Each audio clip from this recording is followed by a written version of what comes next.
Lore Master Jito here. I'm the librarian of Azeroth, and I'm bringing you the lore straight from the books. Today we're reading the second section from Libram of the Dead, written by Ilana Dreadmore, the head archivist of the Ebon Blade. She's located right here in the Order Hall next to a bookcase on the lower level. Hi Ilana, great work! This section covers Blades of the Fallen Prince, weapons crafted from the fragments of Azeroth's most infamous sword.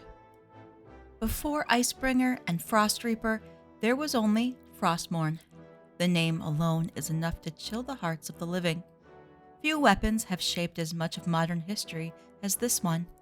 Frostmourn spilled the blood of kings and destroyed nations. The scars it inflicted on the world remain to this day. Icebringer and Frostreaper will always carry this history with them, but they will not follow in Frostmourn's path. They will make their own future. As one legacy ends, so another begins. The tales of Frostmourn are many, but they all trace back to the Lich King. The Burning Legion molded this spectral entity for one purpose: to spread a plague of undeath across Azeroth. Deep within the trackless wastes of Northrend, the Lich King began his dark task. His influence crept over the world like a shadow and manipulated mortal minds to serve him as agents of undeath. The Lich King also possessed otherworldly artifacts to achieve his goal. Among them was the demon-forged runeblade, Frostmourn. The weapon could consume the souls of its victims, imprisoning their spirits within the blade. It could also remake the living into mindless undead servants. Yet to harness these extraordinary powers, the Lich King required a mortal vessel to wield Frostmourn. In the young human prince, Arthas Menethil, he would find such a vessel. Lordaeron was the first region crippled by the plague of undeath. The affliction claimed entire families and villages as it tore through the human kingdom. The victims found no peace in death. They rose from the grave as mindless undead creatures called the Scourge. Prince Arthas Menethil vowed to stop these horrors at any cost. He undertook ever more extreme measures in pursuit of this goal. Eventually, against the wishes of his closest allies, he embarked on a reckless search for the plague's source in Northrend. There, a fate led him to Frostmourn. Though Arthas knew the runeblade was cursed, he believed he could use its powers for good. He was wrong. Upon taking up Frostmourn, Arthas succumbed to the Lich King's iron will. The prince's sanity unraveled, and the runeblade gorged on his soul. He became the first of the Lich King's Death Knights. From the Journal of Captain Falric, Royal Guard to Prince Arthas Menethil. There is something unsettling about Frostmourn. Something cold tugs at my heart whenever I am near the weapon, but I cannot deny its power. No one can, not after this last battle. Arthas led us to the stronghold of that unholy creature called Mal'Ganis. We could barely keep up with the prince. He never seemed to tire, never seemed afraid. With that strange blade in his hand, he ripped through the undead. Even Mal'Ganis stood no chance against the prince. A great victory, but I am in no mood to celebrate. Arthas has been acting strange of late. After the battle, he disappeared into the icy wastes. For what reason, I cannot say. I will soon go to find him. A little aside here, but Captain Falric did go to find him, and it did not go well. He ended up serving Arthas in life and in death as the first boss in the Halls of Reflection. From Chapter 3 of The Fall of Lordaeron and the Scouring of the Eastweald, written by Royal Historian Arcesinus. Prince Arthas returned from Northrend to a hero's welcome. Bells tolled as the people of Lordaeron cheered their beloved prince. No one knew that he lost his soul to Frostmourn. No one knew that he had slain his own soldiers in Northrend and converted them into undead. In the capital city's throne room, Arthas knelt before his father and liege, King Taranis II. It was to be a reunion of joy, but it ended in tragedy. The prince plunged Frostmourn through his father's heart. The blade drained Taranis' soul, as it would do to many others.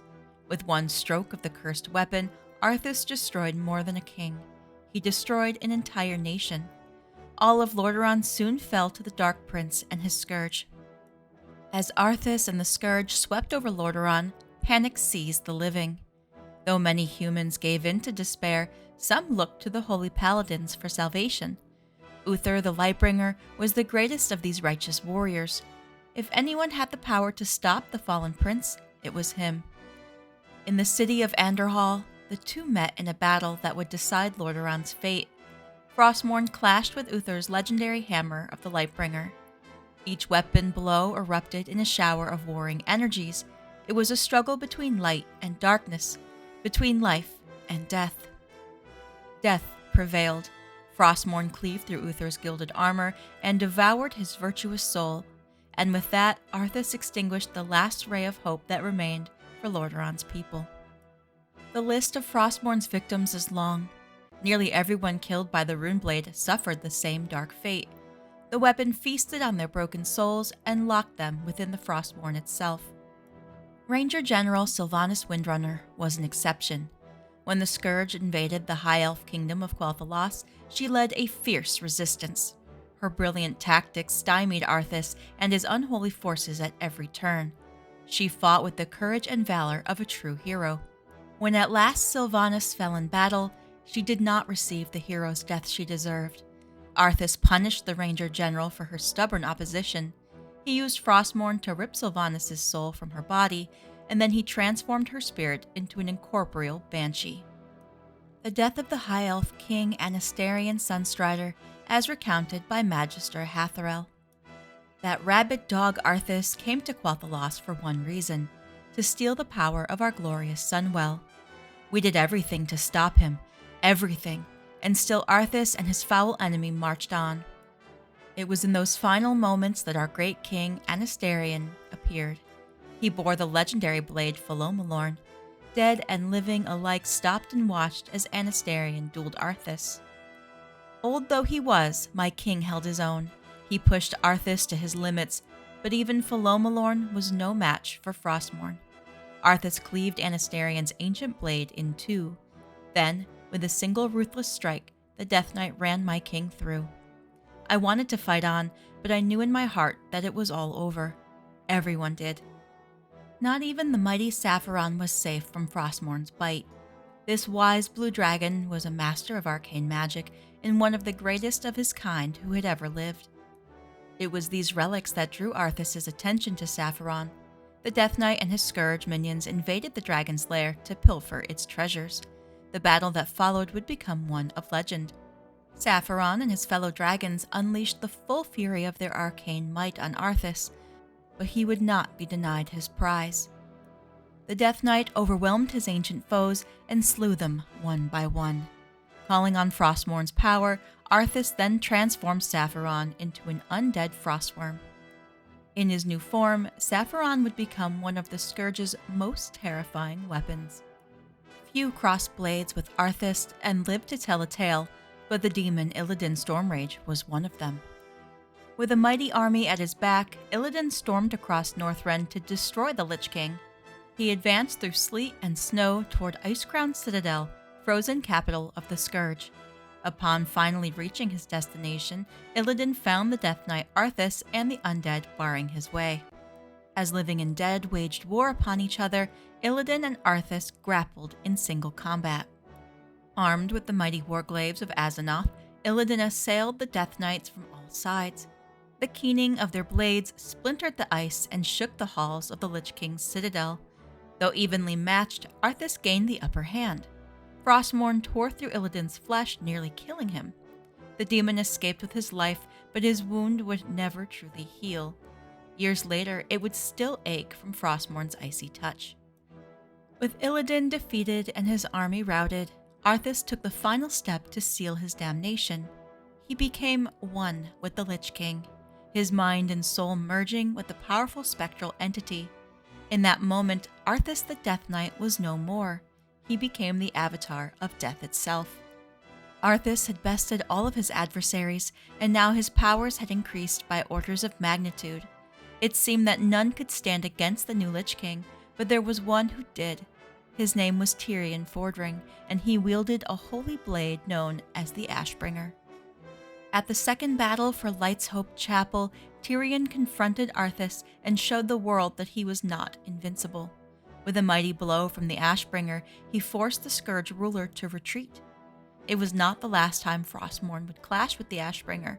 When next the two blades met, only one would remain unbroken. No king rules forever. Atop Ice-crowned Citadel, Arthas would learn that lesson.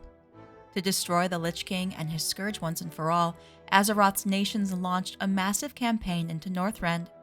The bloody war culminated in a siege on Ice-crowned Citadel itself. Armed with the Icebringer, Tirion Fordring led some of the world's greatest champions deep into the stronghold. In the frenzied assault that followed, Tirion once again met Arthas in battle. The Icebringer crashed against Frostmourn, steel howling like a bitter winter wind. After a single, bone-shaking strike, Tirion did what so many other great heroes had failed to do. He shattered Frostmourn. He ended Arthas' reign. The breaking of Frostmourn unleashed many of the souls trapped within the Runeblade. It also freed Arthas from the sword's domination. According to Tirion Fordring, the fallen prince's last words were, I see only darkness before me.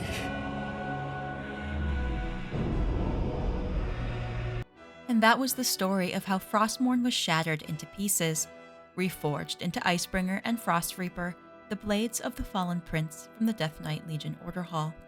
Let me know your thoughts on the lore we uncovered today in the comments below. If you're craving more lore, here's a few recommendations from the collection to browse. If you like this video, be sure to subscribe to activate your library card and check out more books with me, the Librarian of Azeroth.